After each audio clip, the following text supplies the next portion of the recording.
Hello student. या व्हिडिओमध्ये आपण शिकणार आहोत basic phrases of grammar, subject, verb, object आणि आपण शिकणार आहोत सिंपल प्रेझेंट टेन्स.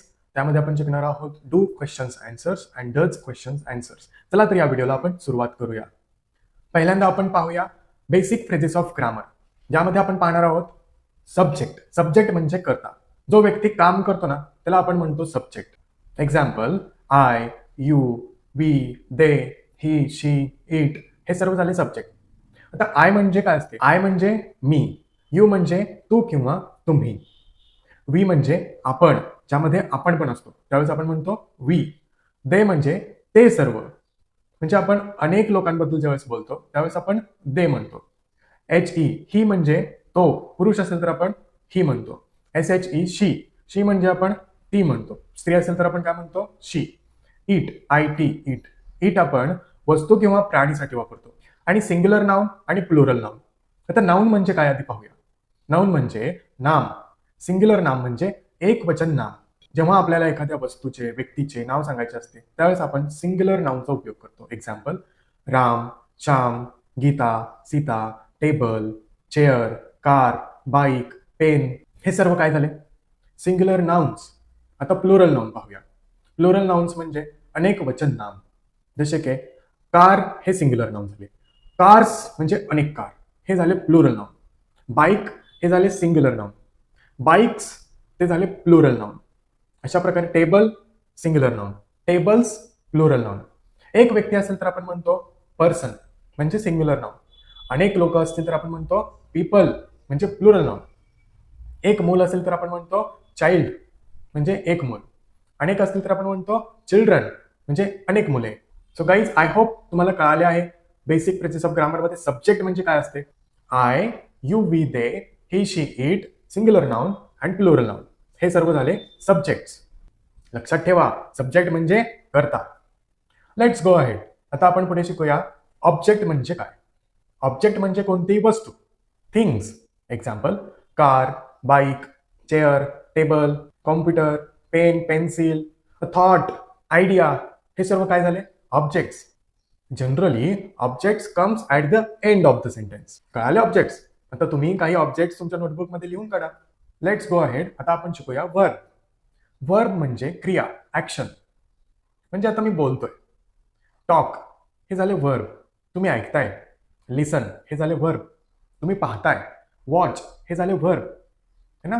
वॉक चालणे वर्ब झाले. ईट खाणे वर्ब झाले. गो जाणे वर्ब झाले. असे खूप सारे वर्ब आहेत. चला मी काही वर्ब तुम्हाला सांगतो. ईट, गो, कम, डान्स, राईट, रीड, स्पीक, लिसन, वॉच, ओपन, क्लोज, कॉल. आता तुम्ही असे काही वर्ब्स तुमच्या नोटबुकमध्ये लिहा. कळाले? सब्जेक्ट, ऑब्जेक्ट आणि वर्ब. आता तुम्ही हे सर्व सब्जेक्ट, वर्ब आणि ऑब्जेक्ट्स तुमच्या नोटबुकमध्ये लिहून घ्या. आता आपण पुढे जाऊया सिंपल प्रेझेंट टेन्सकडे. सिंपल प्रेझेंट टेन्स म्हणजे साधा वर्तमान काळ, है ना. त्याचा फॉर्म्युला असतो S plus V one plus O. आता एस म्हणजे तर सब्जेक्ट, व्ही वन म्हणजे फर्स्ट फॉर्म ऑफ वर्ब, म्हणजे वर्बचा पहिला फॉर्म असतो ना, जसं की ईट, डान्स, ते आहे व्ही वन. ओ म्हणजे object. S plus V one plus O हा झाला फॉर्म्युला सिंपल प्रेझेंट टेन्ससाठी. एक एक्झाम्पल बनवूया. I eat Maggi. आय हा झाला सब्जेक्ट, ईट हा झाला व्ही वन, मॅगी हा झाला ऑब्जेक्ट. आय ईट मॅगी ह्याचा अर्थ झाला मी मॅगी खातो. आता सिंपल प्रेझेंट टेन्स मध्ये प्रत्येक वाक्याचा अर्थ तो, ती, ते, तात अशा प्रकारे एंड होतो. एक्झाम्पल अजून घेऊया आपण. आय गो टू कॉलेज, मी कॉलेजला जातो. आय स्पीक विथ यू, मी तुझ्याशी बोलतो. आय टीच इंग्लिश, मी इंग्रजी शिकवतो. आय राईट पोएम, मी कविता लिहितो. I call to my friend, मी माझ्या मित्राला बोलवतो. आय वॉच रील्स, मी रील्स पाहतो. कळाले? पाहतो, करतो, बोलतो, उठतो हे सर्व झाले सिंपल प्रेझेंट टेन्स मध्ये अर्थ. आता आपण ना शेड्यूल बनवण्याचा प्रयत्न करूया सिंपल प्रेझेंट टेन्स मध्ये. माझ्यासोबत म्हणायचे तुम्ही. आय वेकअप इन मॉर्निंग, मी सकाळी उठतो. Then I brush my teeth, मग मी माझे दात घासतो. देन आय डू एक्सरसाइज, त्यानंतर मी व्यायाम करतो. Then I take a bath, त्यानंतर मी अंघोळ करतो. देन आय वर्शिप गॉड, त्यानंतर मी देवाची पूजा करतो. वर्शिप म्हणजे देवाची पूजा करणे. देन आय ईट ब्रेकफास्ट, त्यानंतर मी नाश्ता खातो. Then I go to office, त्यानंतर मी ऑफिसला जातो. Then I do my work, त्यानंतर मी माझे काम करतो. Then I take a lunch break, त्यानंतर मी लंच ब्रेक घेतो. Then I eat my tiffin, त्यानंतर मी माझा टिफिन खातो. देन आय ड्रिंक टी, त्यानंतर मी चहा पितो. Then I come back to home, त्यानंतर मी घरी परत येतो. है ना, अशा प्रकारे तुम्ही तुमचं शेड्यूल बनवू शकता. आणि ज्यावेळेस आपण म्हणतो ना त्यानंतर मी झोपायला जातो, त्याला म्हणतो आपण then I go to bed. Then I go to sleep पण चालेल, then I go to bed पण चालेल. कळाले? आता मी संध्याकाळचा थोडा शेड्यूल स्किप केला. हा होमवर्क तुमच्यासाठी. तुम्ही तुमचा शेड्यूल सिंपल प्रेझेंट टेन्समध्ये बनवायचा आहे, तुमच्या नोटबुकमध्ये लिहायचा आहे. Got it? चला आपण शिकूया सिंपल प्रेझेंट टेन्समध्ये प्रश्न कसा करायचा असतो. एक्झाम्पल, आता मी म्हणतोय मी मॅगी खातो. तू मॅगी खातो का, असं मला विचारायचं. मी मॅगी खातोसाठी आपण काय म्हणणार? I eat Maggi. मी मॅगी खातो. Do you eat Maggi? तू मॅगी खातो का? म्हणजे आपण सिंपल प्रेझेंट टेन्समध्ये क्वेश्चन करताना डू आणि डजचा उपयोग करतो. तर त्याआधी आपण पाहूया की डू कोणासोबत वापरतो आपण, म्हणजे कोणत्या सब्जेक्ट सोबत.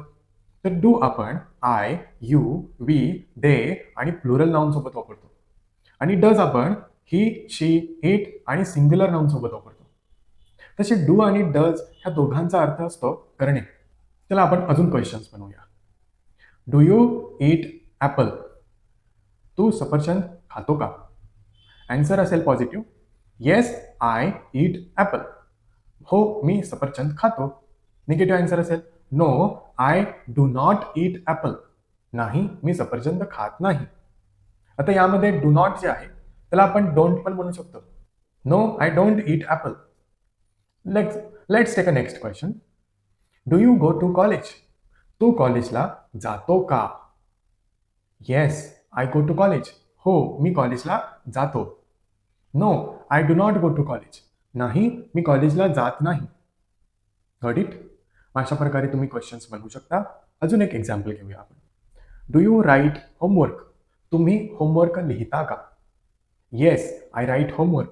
हो मी होमवर्क लिहितो. No I do not write homework. नाही मी होमवर्क लिहित नाही. आणि ज्यावेळेस आपण डू यू ने क्वेश्चन करतो मग समोरचा व्यक्ती आयने आन्सर देणार, म्हणून आपण याच्यामध्ये आन्सरमध्ये आय वापरले आहे. आपण अजून दुसरे सब्जेक्ट्स घेऊन क्वेश्चन्स बनवूया. Do I learn English? मी इंग्रजी शिकतो का? Yes you learn English. हो तू इंग्रजी शिकतो. No you do not learn English. नाही तू इंग्रजी शिकत नाही. Do we go to Pune? आपण पुण्याला जातो का? Yes we go to Pune. हो आपण पुण्याला जातो. No we do not go to Pune. नाही आपण पुण्याला जात नाही. Do they play cricket? ते क्रिकेट खेळतात का? Yes they play cricket. हो ते क्रिकेट खेळतात. No they do not play cricket. नाही ते क्रिकेट खेळत नाहीत. आता प्लुरल नाउन मध्ये तुम्हाला माहिती आहे पीपल, चिल्ड्रन हे झाले plural noun. Let's make a question. Do people dance on the road? लोक रस्त्यावरती नाचतात का? Yes people dance on the road. हो लोक रस्त्यावरती नाचतात. Know people do not dance on road. नाही लोक रस्त्यावरती नाचत नाही. अशा प्रकारे तुम्ही सुद्धा डू वरती क्वेश्चन आन्सर्स बनवायचे. आपण जो शेड्यूल बनवला होता ना त्याच्यावरतीच क्वेश्चन्स बनवू शकता. एक्झाम्पल आपल्या शेड्यूलमध्ये सेंटेन्स काय होता? I wake up in morning. मग क्वेश्चन बनवायचं do you wake up in morning, है ना. पुढे आपण अजून काही काही गोष्टी म्हणतो. त्यामध्ये आपण म्हणतो आय ईट ब्रेकफास्ट. तुम्ही म्हणायचं डू यू ईट ब्रेकफास्ट आणि आन्सर पण बनवा. Yes I eat breakfast. No I do not eat breakfast. हा पण मराठी अर्थ पण लिहा, कारण एकदा समजले ना मग आपल्याला प्रॅक्टिस करताना बोलताना खूप सोपे जाईल. लक्षात ठेवा सिंपल प्रेझेंट टेन्स मध्ये प्रत्येक वाक्याचा किंवा प्रश्नाचा अर्थ कसा समजतो, तो, ती, ते, तात अशा प्रकारे. चला आपण आता डज पाहूया. आपल्याला माहिती आहे डज आपण कोणासोबत वापरतो, कोणत्या सब्जेक्ट सोबत वापरतो? ही, शी, इट आणि singular noun. Let's make a question. Does he eat Maggi? काय होणार याचा अर्थ? तो मॅगी खातो का? Simple. Yes he eats Maggi. हो तो मॅगी खातो. No he does not eat Maggi. नाही तो मॅगी खात नाही. आता डज नॉट म्हणजे डझंट सेम आहे. No he doesn't eat Maggi. चला आता आपण पुढे पाहूया अजून.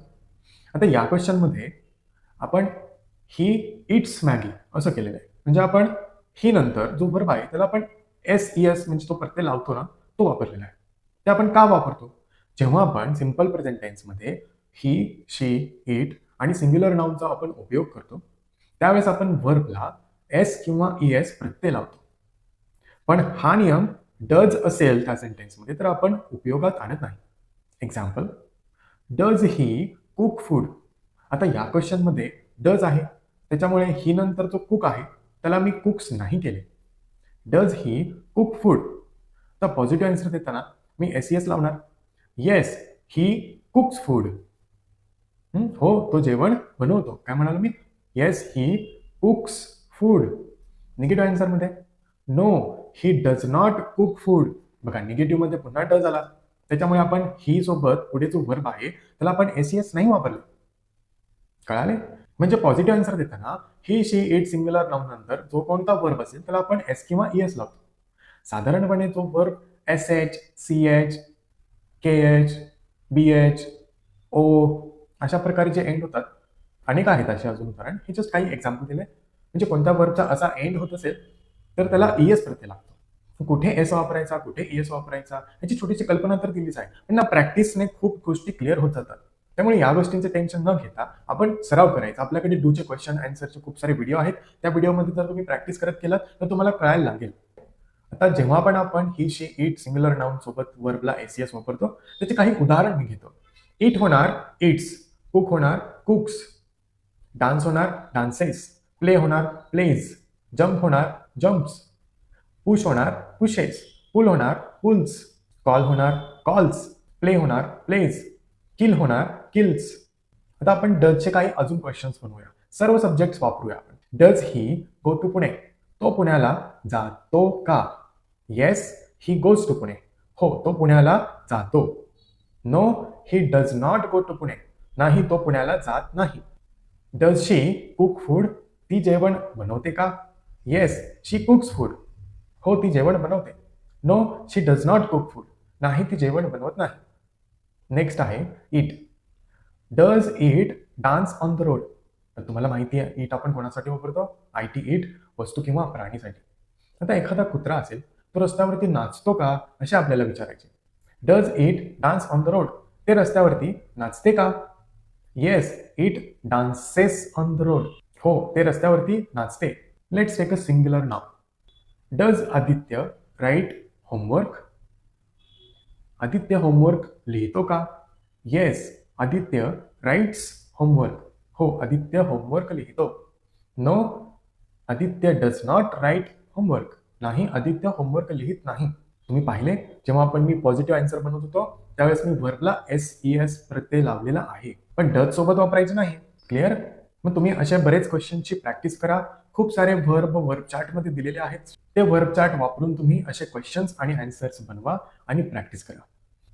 त्यानंतर तुम्ही 100 क्वांटिटी हा जो आपला व्हिडिओ सेक्शन आहे त्यामध्ये खूप सारे व्हिडिओज डू आणि डज वरती दिलेले आहेत. एकेका व्हिडिओमध्ये 100 क्वेश्चन्स आहेत. त्यावरती तुम्ही भरपूर प्रॅक्टिस करा. बोलून बोलून प्रॅक्टिस करायची. म्हणजे जो कोणता क्वेश्चन असेल तो तुम्ही रिपीट करायचा आहे. मोठ्याने रिपीट करायचा, मनातल्या मनात रिपीट नाही करायचे आणि बोलून प्रॅक्टिस करायची. मग त्या क्वेश्चनचे आन्सर द्यायचे. आपण व्हिडिओ पॉज नाही करायचा त्यावेळेस प्रॅक्टिस करताना. व्हिडिओ प्ले ठेवायचा आणि फटाफट आन्सर द्यायचे. चुकले तर एखाद्या वेळेस चुकू द्या. तुम्ही स्वतःला ऐकण्याचे प्रयत्न करा आणि तुम्हाला कळायला पाहिजे की मी हे आन्सर बरोबर दिले हे नाही दिले. त्यासाठी तुम्ही तुमचे ऑडिओ रेकॉर्डिंग करू शकता, व्हिडिओ रेकॉर्डिंग करू शकता आणि पाहू शकता नंतर की माझे काय चुकले होते. कारण रूल्स तर तुम्हाला कळाले. आता फक्त प्रॅक्टिस करायची. तर 100 क्वांटिटीमध्ये जाऊन डू आणि डजच्या क्वेश्चन्सवरती भरपूर प्रॅक्टिस करा.